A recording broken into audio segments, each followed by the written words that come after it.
প্রশাসন থেকে 24-25 সেশনের শিক্ষার্থীদেরকে প্রথমে ভোটাধিকার দিয়েছিল না, কিন্তু আমরা সেটার বিরুদ্ধে প্রতিবাদ গড়ে তুললে এবং এটা নিয়ে আমরা সবাই সোচ্চার হওয়ার ফলে প্রশাসন থেকে এই সিদ্ধান্ত চেঞ্জ করেছে। এটাকে আমরা সাধুবাদ জানাই। আমাদের 24-25 সেশনের সবারই একটা আকাঙ্ক্ষা ছিল যে রাকসুতে ভোট দিবে, অনেকের হয়তো স্বপ্ন ছিল যে রাকসুতে নির্বাচন করবে, এখন তাদের এই স্বপ্নটা পূরণ হয়েছে।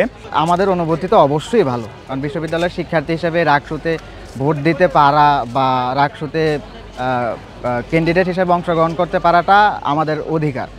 সো এটা থেকে এখানে এই সিদ্ধান্তটা আসার মধ্যে কিন্তু আরেকটা জিনিস ফুটে উঠছে বা আরেকটা জিনিস আরেকটু ভালোভাবে হাইলাইট হয়েছে, এটা হয়তো কেউ বলে নাই। সে বিষয়টা হচ্ছে যে বিশ্ববিদ্যালয়ের প্রশাসন চাইলে অনেক কিছু করতে পারে। পরিশেষে সকল ছাত্র সংগঠনের ঐক্যবদ্ধ সংগ্রামের মাধ্যমে সেটা আদায় করে নিতে হলো। একমাত্র স্মার্ট সিটি বসুন্ধরা, আধুনিকতায় এক ধাপ এগিয়ে।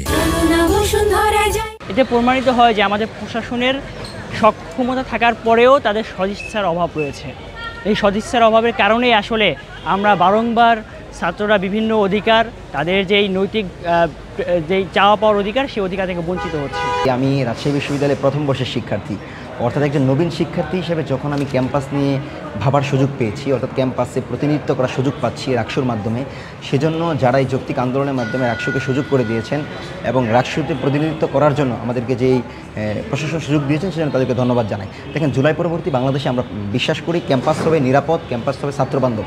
সেই ছাত্রবান্ধব ক্যাম্পাসের জন্য রাজনৈতিক আধিপত্যহীনভাবে, এককভাবে, স্বতন্ত্রভাবে আমি এখানে নির্বাচন করছি, যার মধ্য দিয়ে ছাত্ররা আমাকে নির্বাচিত করলে আমি আমার যেই ধরনের ক্যাপাসিটি আছে, যেই ধরনের স্কিল আছে, সেটাকে কাজে লাগিয়ে ছাত্রদের হয়ে এই রাকসু, এই রাজশাহী বিশ্ববিদ্যালয়কে সাজাতে চাই।